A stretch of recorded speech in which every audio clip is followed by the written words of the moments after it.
Bismillahirrahmanirrahim. Assalamualaikum warahmatullahi wabarakatuh. Waalaikumsalam warahmatullahi wabarakatuh. Alhamdulillah, nahmaduhu wa nasta'inuhu wa nastaghfiruh wa na'udzu billahi min shururi anfusina wa min sayyiati a'malina may yahdihillahu fala mudilla lahu wa may yudlilhu fala hadiya lahu. Asyhadu an la ilaha illallah wa asyhadu anna Muhammadan abduhu wa rasuluh. Terima kasih teman-teman dari kelas F maupun kelas A yang sudah menyempatkan hadir di presentasi kali ini. Sekarang saya mau langsung saja ya mau mempresentasikan hasil anotasi bibliografi saya. Saya mengambil judul yang kayak provokatif banget ini.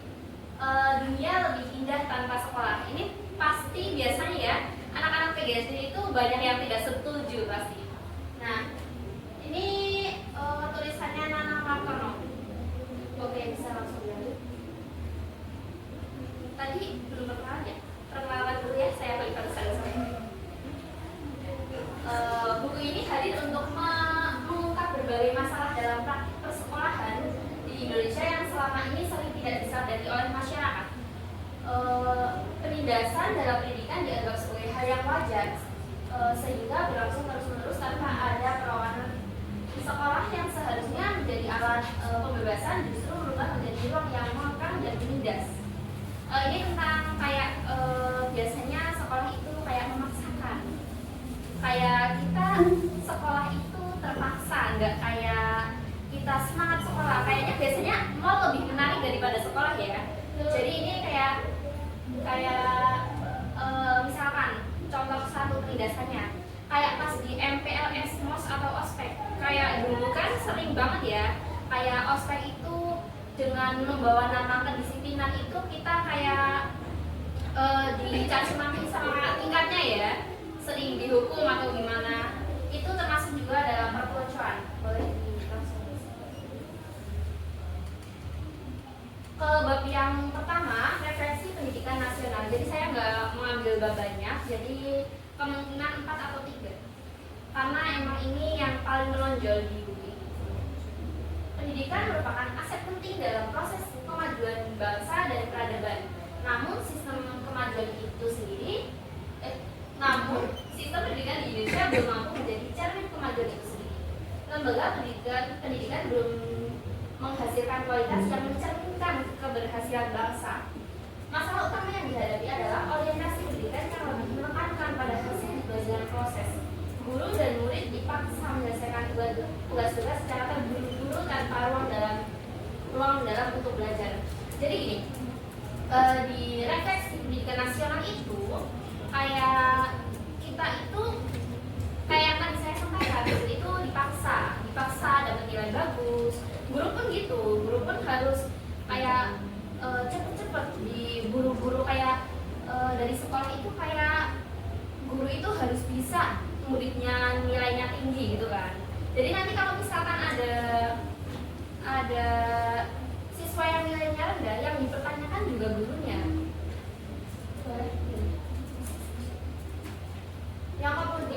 Yang kedua, implementasi pendidikan Islam. Meskipun lebih dari 90% penduduk Indonesia beragama Islam, praktik pendidikan yang dijalankan justru banyak dipengaruhi oleh paham kapitalisme dan sekularisme Barat. Prinsip-prinsip Islam belum menjadi dasar utama dalam sistem pendidikan kita. Penting untuk membedakan antara sistem pendidikan Islam dan sistem pendidikan agama Islam. Sistem pendidikan Islam bukan sekedar pengajaran agama, melainkan proses menyeluruh dalam menyiapkan generasi yang mampu menjalankan perannya sebagai manusia yang beramal di dunia dan akhirat. Dalam sistem ini, setiap individu itu dipandang unik dengan potensi dan kecerdasannya masing-masing. Jadi dalam Islam itu menghargai fitrah manusia itu nggak cuma yang pintar-pintar saja, tapi bisa menghargai yang kurang pintar juga. Kayak kita itu punya kelebihannya masing-masing ya, jadi harusnya menerapkannya seperti ini. Tapi di Indonesia belum seperti itu. Kemudian yang sering kali ya, tawuran dan kurikulum. Biasanya kalau tawuran kebanyakan yang itu membawa nama doski biasanya, doski gitu ya. Itu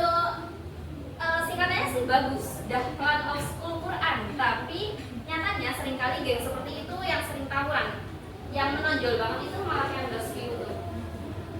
Tawuran pelajar yang terus berulang bahkan sampai merenggut nyawa bukan sekedar masalah kenakalan remaja. Ini adalah mencerminkan kegagalan dalam pembentukan karakter baik di sekolah maupun lingkungan keluarga. Dan ini yang patut disalahkan yang pertama itu keluarga, karena keluarga itu pendidikan karakter nomor satu kan. Nah, salah satu faktor yang sering terabaikan adalah peran kurikulum tersembunyi di sekolah. Nilai-nilai yang tidak tertulis namun tercermin dalam budaya sekolah. Maksudnya kurikulum tersembunyi itu kayak misal guru menerapkan kedisiplinan atau menanamkan nilai empati itu termasuk dalam kurikulum tersembunyi. Maksudnya itu kurikulum yang tidak tertulis. Jadi kurikulum tersembunyi yang semua guru harus tahu adanya kurikulum tersembunyi itu. Tapi di Indonesia ini belum juga tersampaikan semua kurikulum tersembunyinya.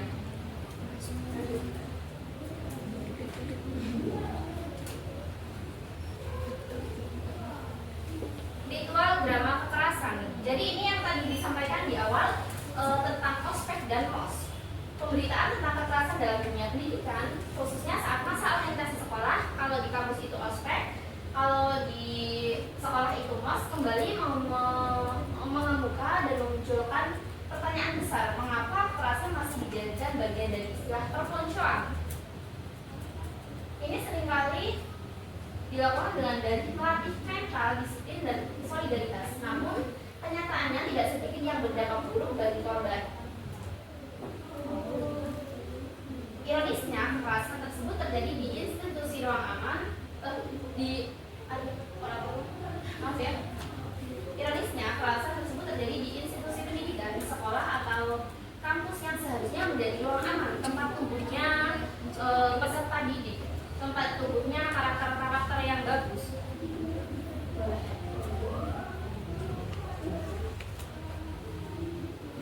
Pendidikan masyarakat pesisir. Ini nih, mana yang rumahnya di pesisir nih? Ya. Langsung saja sahabat. Oke. Indonesia dikenal sebagai negara maritim karena sebagian besar wilayahnya terdiri dari perairan dan garis pantai yang sangat panjang. Wilayah pesisir tidak hanya menjadi kawasan strategis untuk wisata bahari, tetapi juga menyimpan kekayaan sumber daya alam laut yang melimpah dan menjanjikan. Jika dilihat sekilas, masyarakat pesisir tampak hidup di wilayah yang kaya dan menjanjikan. Namun kenyataannya, masyarakat pesisir malah lebih was-was ya. Kekayaan alamnya juga banyak. Masyarakat pesisir yang itu ekonominya rendah banget. Kenapa? Padahal laut itu kaya ya, tapi masyarakat pesisir malah banyak yang ekonominya rendah. Nah ini yang dipermasalahkan karena harusnya dengan pendidikan itu masyarakat pesisir yang harus dapat lebih gitu. Karena biar kalau misalkan masyarakat pesisir itu dapat lebih, nantinya akan bisa mengelola itu yang kekayaan yang di pesisir itu juga.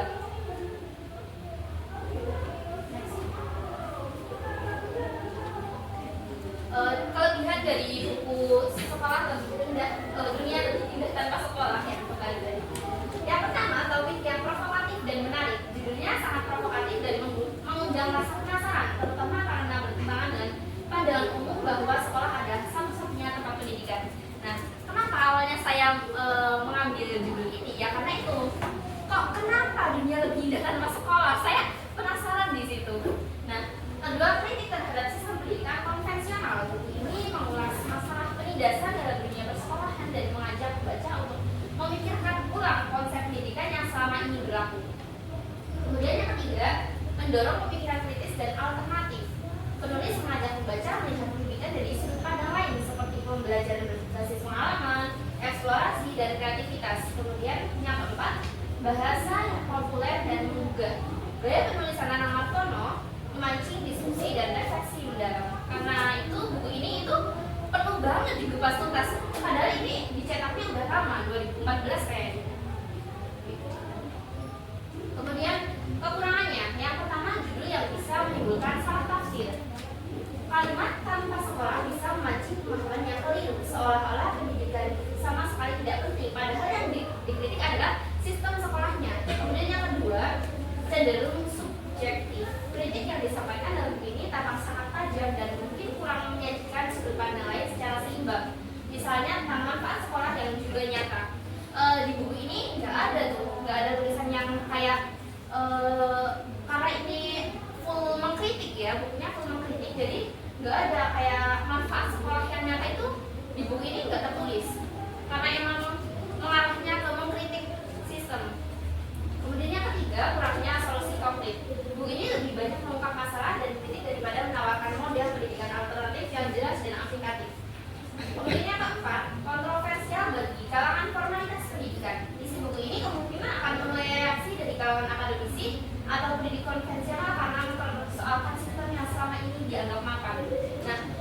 dunia lebih indah tanpa sekolah nggak ada. Sekolah itu harus ada.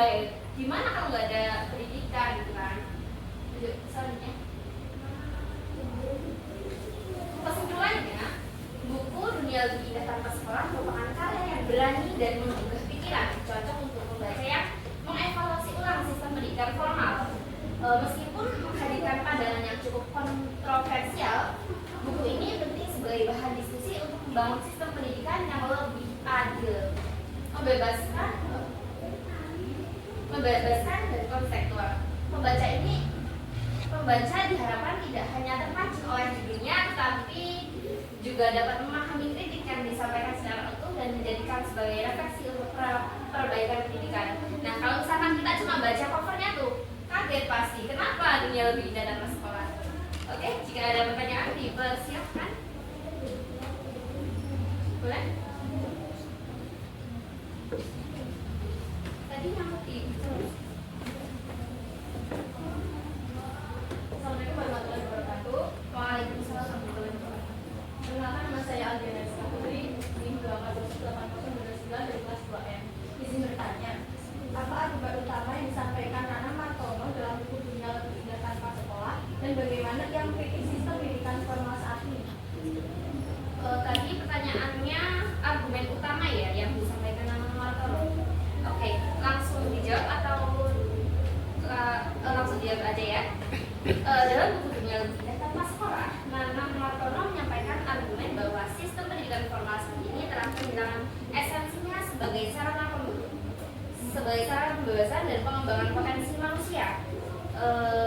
Ia mengkritik bagaimana sekolah seringkali menjadi alat pelanggar status. Jadi kayak bagaimana sekolah cuma kiranya mendapatkan ijazah atau gelar, mencetak individu yang patuh dan memaksakan standar tunggal keberhasilan. Jadi sekolah hanya seolah-olah itu tidak mendapatkan keuntungan, tapi cuma fokus pada nilai, nggak fokus pada kegagalan anak didiknya. Martono menyoroti bahwa pendidikan seharusnya bersifat membebaskan, adaptif terhadap kebutuhan individu dan tidak semata-mata mengejar nilai ijazah. Ada yang mau bertanya lagi? Pertanyaan kedua? Ya. Perkenalkan, saya Diana Sumenda. Izin bertanya, bagaimana relevansi gagasan-gagasan dalam buku tersebut terhadap tantangan pendidikan di era digital dan globalisasi? Terima kasih. Relevansi gagasan-gagasan di era digital dan globalisasi. Gagasan Dosen Martono sangat relevan di era digital dan globalisasi karena menantang sistem pendidikan yang masih bersifat konvensional dan kaku. Di tengah akses informasi yang terbuka luas melalui teknologi, pendidikan tidak lagi harus terbatas pada ruang kelas atau metode satu arah. Jadi pendidikan juga bisa diambil dari pengalaman atau belajar di luar kelas misalnya, nggak harus di kelas. Nah, buku ini mengajak pembaca untuk berpikir ulang tentang makna belajar, pentingnya pembelajaran mandiri, dan perlunya fleksibilitas dalam sistem pendidikan. Dalam konteks globalisasi, kemampuan beradaptasi, berpikir kritis, dan belajar seumur hidup menjadi lebih penting daripada sekedar hafalan atau kepatuhan terhadap sistem yang tidak relevan dengan kebutuhan